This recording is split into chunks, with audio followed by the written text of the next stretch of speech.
Major. Kintetelo ase. Yeah. Yo kyoti na randa so palido ririra. Just like kumeta mpala funa kulila.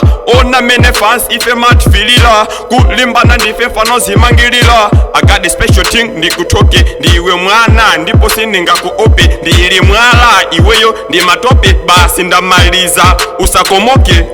Ine ndive Great Alexander mfana yundamupa kumbani manda ndine muntu wakulu ndinamenyela ufulu kamuzupanda alegi panda pa yanga ndiyo yenda lokomoneti ndipeka uzuzuka sindigona muneti flow yako ndiyo nunka movani toilet ukuimba zochedwa too late. One time me no afraid that no boy fana yi mwandi pasanzi mai ndimafuna talati kokane matai sunga ndigwese fana ine ndili high mikya mo style raka don't dede me just like a apple fana indi magede kubela mafunyeta bola njati ngedede afila wa malooks komali ndizikede ya mfana yundamupa itanani ambulasi kakuzipa udolo ustapulasi ndikumenya zimapazi ngati wagundidwa mpasi ine ndili patopu iwo ulipasi zodi ndawina weka utakuona ukufanana ndikwape ukufanana nding'ona kafana kakusanje kati mbona lelo ndikutisa komaso ndikupona umandipasa pete ukamati wa karati ukuti mwana wa bwana koma sukoneka smart ndangomvaso ndiwe mwana wa Gilbert why you cry